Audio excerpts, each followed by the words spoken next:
একটা পীর ভক্তের পকেটে টাকা থাকে আর ভক্ত মনে করে যে আমরা যদি পার করে নেয় ভালো কি মন্দ নাকি এই তো না এখন থাকে পীরের ভক্তের পকেটে থেকে ভক্ত থাকে পীরের দিকে আমার পার করে নাকি না না এটা দুনিয়ার নেশা বাবা এমন একজন দ্বারস্থ হন যে তোমার পকেটের দিকে তাকাই না শুধু তোমার ভালোবাসা চায় তুমি যাতে মুর্শিদের একটি কথা শুনে দুনিয়াদারি ছাড়তে পারো এটা চাই বাবা রেজা খবরটা হইয়া গেছে এখন ভাবিলে কি হবে গো যা খবরটা হইয়া গেছে ওরে কালার প্রেমে মন মজাইয়া ওরে কালার প্রেমে মন মজাইয়া কাল সাপে দংশিল আমায় কাল সাপে দংশিল ওরে যাইয়া বিষ্ণামাইতে পারে এমন কেউ নেই আছে গো যা হবাতলা হইয়া গেছে এই দুনিয়া প্রেমে আসক্ত হইয়া এই দুনিয়া সবল মারছে কাল সাপ এই দুনিয়া নেশা মানে আপনার এমন ভাবে সবল দিছে কাল সাপে দংশন করছে যাইয়া বিষ্ণা হবে এমন একজন মানুষের কাছে যে মানুষ দুনিয়া পাগল না শুধু আখিরাতের পাগল দুনিয়ার নেশাটাকে আসক্ত করে নাই এমন মানুষের দ্বারস্থ জান বাবা আমার লাইন এটা ছিল না আমি অন্য লাইনে ঢুকতেছিলাম আমি নবীজির সাথে ছিলাম কথা বলতে কি এখন আমার নবীজির সুরত নবীজি হলো তিনটা সুরত একটা হলো সুরতে হাক্কি আর একটা হলো সুরতে মালাইকি আর একটা হলো সুরতে বাশারি আমার নবী যখন এই দুনিয়া জমিনে ছিল তিনি ছিলেন সুরতে বাশারি যখন তিনি মেরাজের রজনীতে রওনা দেন মাঝের রাস্তার সময় তিনি মালাইকি ফেরেশতার সুরত ছিলেন কিন্তু যখন জিবরাইল ওই সিদরাতুল মুনতাহা পর্যন্ত থামে যায় যখন সিদরাতুল মুনতাহা পর্যন্ত থেমে যায় নবীজি বলে জিবরাইল আর কি যাবেন আমার সাথে জিবরাইল বলে আমার আর সম্ভব না যদি আমি ভিতরে অগ্রসর হই পুরে চলে সারকার হয়ে যাব নূরে আপনি নবীজি যাওয়ার হুকুম আছে আপনি যান আমার যাওয়ার তো কোনো হুকুম নাই যখন সিদরাতুল মুনতাহা থেকে আল্লাহর কাছে পৌঁছাইলেন তখন হযরতে হাক্কি মানে নুরানি সুরত সুবহানাল্লাহ এখন কথা হইল যদি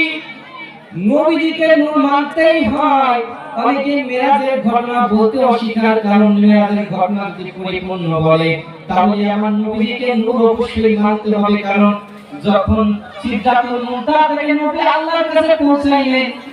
তখন ছিল নুরানি ভাষা কারণ নূর যদি নবীজি না হইতো আল্লাহর কাছ থেকে কিছু আনতে পারতেন না আর দুনিয়া জমিনে যদি ভাষা না হইতো মানুষকে কিছু দিতে পারতেন না কথা কোন ঠিক কি না কি নবীজি যদি নূর না হইতো আল্লাহর কাছ থেকে কিছু আনতে পারতো এই কথা কোন লাগে নবীজি নূর না হলে আল্লাহর কাছ থেকে কিছু আনতে পারতো না ভাষা না হলে মানুষকে দিতে পারতেন না নবীজির সুরত হলো তিনটা এই সুরতে হাক্কি সুরতে মালাইকি সুরতে বাশারি এখন আমাদের সুরত আছে নামাজের সুরত আছে মানুষ হইল মুহাম্মাদি সুরত আর নামাজ হইল আহমদি সুরত নামাজও পড়তে হবে সুরত চিনিয়া না হলে সুরত না চিনে নামাজ আদায় করলে কি হবে অবস্থা এখন কথা হইল মানুষের মুহাম্মাদি সুরত আর নামাজ হইল আহমদি সুরত কেমনে কারণ এই মুহাম্মাদি সুরত মানবে মিম হা মিম দাল মিম হইল মানুষের এই মস্তকের এই অংশকে ধরা হয়েছে মস্তক যার ভালো ব্রেন তার ভালো কথা কোন ঠিক কি না মিম হা এই দুই হাতকে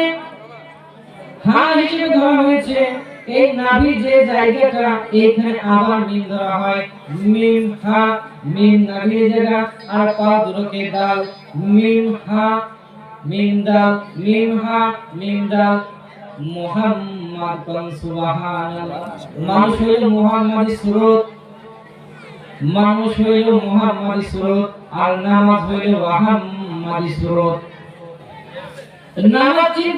নামাজ পড়তে হবে সুরত চিনা, নামাজ যখন দাঁড়াইবেন আহম্মদি সুরতে দাঁড়াইতে হবে। যখন সালাতে দাঁড়ান হামজা মানে আলিফের মতো সোজা হয়ে দাঁড়াইতে হয়, কথা কোন নাকা। যখন নামাজ পড়েন আলিফের মতো সোজা দাঁড়াইতে হয় না। যখন রুকুতে যান তখন হার মতন হইতে হয়, যখন রুকুতে যান তখন হার মতন হইতে হয়। হামজা হা মিম দাল, মিম যখন সিজদায় যাবেন মিমের আকৃতি হবে, যখন তাশাহুদ তাহিয়াতুতে যাবেন তখন কিন্তু দালের সুরত হবে। তাহলে যখন নামাজে দাঁড়াবেন তখন আলিফের মতন সোজা হইয়া, যখন রুকুতে যাবেন তখন হইল হার আকৃতি হইয়া,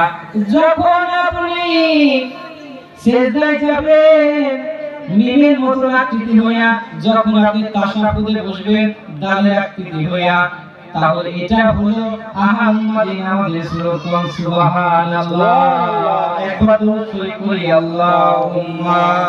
সাল্লি আলা সাইয়্যিদিনা মাওলানা মুহাম্মদ ওয়া আলি সাইয়্যিদিনা মুহাম্মদ। আল্লাহুম্মা صلى